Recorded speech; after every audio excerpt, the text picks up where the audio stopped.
BR Ambedkar Konaseema జిల్లా ముమ్మిడివరం మండలంలోని వరద ప్రభావిత గ్రామాల్లో సిపిఎం పార్టీ బృందం పర్యటించింది. వరద వల్ల తీవ్రంగా నష్టపోయిన రైతులకు ప్రతి ఎకరాకు 50,000 నష్టపరిహారం ఇవ్వాలని, నీట మునిగిన గ్రామాల ప్రజలకు నిత్యావసర వస్తువులు అందించాలని సిపిఎం నాయకులు ప్రభుత్వాన్ని డిమాండ్ చేశారు. ఈ పర్యటనలో జిల్లా కన్వీనర్ కారం వెంకటేశ్వరరావు, జిల్లా కమిటీ సభ్యులు పాల్గొన్నారు.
ముమ్మిడివరం మండలం రాణిలంక, గుర్జాపులంక తదితర గ్రామాల్లో సిపిఎం పార్టీ వరద ప్రభావిత ప్రాంతాల్లో పర్యటన చేస్తూ ఉంది. అందులో భాగంగా గుర్జాపులంక గ్రామంలో మేము దాదాపు 4-5 రోజుల నుంచి మొత్తం ఈ వరద నివాస ప్రాంతాలు తాకినటువంటి పరిస్థితి ఉంది. అలాగే ఈ గ్రామాల పరిధిలో కొన్ని వందలాది ఎకరాలు బెండ, టమాటో, అరటి, అలాగే మునగ, ఇతర అంతర పంటలన్నీ కూడా వేయడం జరిగింది. ఇవన్నీ కూడా పూర్తిగా నీటి మట్టం అయిపోయి మొత్తం చేతికి వచ్చేటువంటి సమయంలో నాశనం అయిపోయినటువంటి కానీ ప్రభుత్వం ఈ ఎవరైతే రైతులు పండించేటువంటి ఈ పంటలు ఉన్నాయి వీటన్నిటి నష్టపరిహారం ఇవ్వాలని చెప్పి సిపిఎం పార్టీగా డిమాండ్ చేస్తూ ఉన్నాం. దాంతోపాటు ఈ గ్రామాల్లో 4 రోజులుగా నీట మునిగి ఇళ్ళన్నీ ఉన్నప్పటికీ కూడా కనీసం మంచినీళ్ళు తప్పితే ఆహారం కానీ ఇతర నిత్యావసర వస్తువులు కానీ ఏమీ అందలేదని చెప్పి మా దృష్టికి ఈ గ్రామాల ప్రజలు తీసుకురావడం జరిగింది. కాబట్టి ప్రభుత్వం గత వారం 10 రోజులుగా జిల్లా కలెక్టర్ కానీ ఉన్నతాధికారులు కానీ చాలా హడావుడి చేస్తున్నటువంటి పరిస్థితి అయితే కనబడుతోంది. ప్రతి వరద వచ్చేటువంటి సందర్భంలో కూడా ఉన్నతాధికారులు, రాజకీయ నాయకులు పర్యటనలో ఈ పేరుతోటే మొత్తం జనాలందరినీ మాయ చేసేటువంటి ప్రయత్నం తప్పితే ఎక్కడా కూడా ప్రజలను ఆదుకునేటువంటి ప్రయత్నం చేయడం లేదు. కాబట్టి తక్షణం నిత్యావసర వస్తువులతో పాటు ఆహారాన్ని ప్రజలందరికీ మంచినీటిని అందించాలని చెప్పి సిపిఎం పార్టీగా డిమాండ్ చేస్తాం.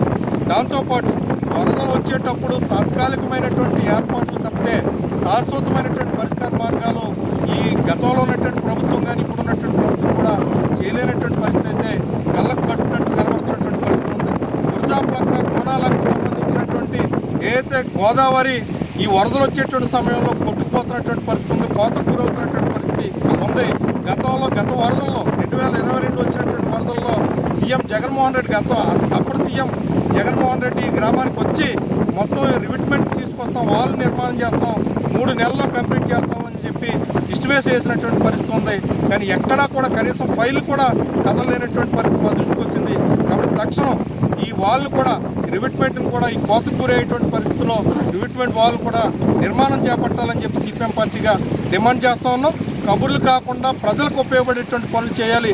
తక్షణం ప్రజలందరికీ నిత్యావసర వస్తువులు అందించాలి, ఆహారాన్ని అందించాలని చెప్పి సిపిఎం పార్టీగా డిమాండ్ చేస్తాం.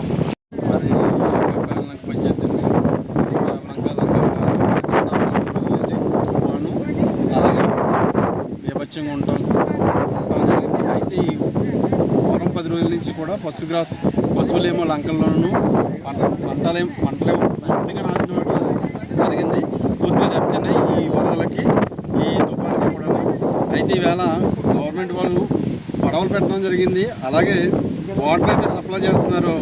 కానీ ఏదైతే ఈ 10 రోజుల నుంచి వీళ్ళకి జీవనోపాధి లేక అల్లాడుతున్న సమయంలో గవర్నమెంట్ వారిని ఎమ్మెల్యే గారిని కోరేది అంటే నిత్యావసర వస్తువులు ఏవైతే ఉన్నాయో రైసు, కందిపప్పు, ఉల్లిపాయలు అటువంటివి సప్లై చేస్తే, ఎందుకంటే ఈ గోదావరి అనేది పుడితే పోయేది కాదు. ఎందుకంటే ఈవేళ ఇంకా భద్రాచలాన్ని వాటర్ పెరుగుతుందనేసి అంటున్నారు. అది ఎంత మట్టుకుతో మాకు తెలియదు. కానీ అయితే ఇది ఇంకా ఈ గోదావరి ఫ్లోటింగ్ అనేది ఇంకా 10 days ఉంటుందని మేము అనుకుంటున్నాం ఉంటుంది కూడా. అలాగనే పశువులకు కూడా మేత లేకుండా పోయింది. మేము ప్రతి ఒక్కరిని కూడా పశుగ్రాసం అడుగుతున్నాం. అలాగే ఏ అయితే ఈ 5-6 నెలలు ఈ లంక గ్రామాల ప్రజలకి ఉపాధి అనేది దొరకదు. ఈ ఉపాధి కోసం కనీసం ప్రభుత్వాలు ఇచ్చే నిత్యావసర వస్తువులు రైస్ అంటే, పప్పులు అంటే ఇవన్నీ సప్లై చేస్తే పిల్లలకు పాలు అనేది ఇంకా స్పందించలేదు. దీన్ని ఇమీడియట్లీ గవర్నమెంట్ వాళ్ళు స్పందించి, కలెక్టర్ స్పందించి పూర్తిగా దెబ్బతిన్నాయి.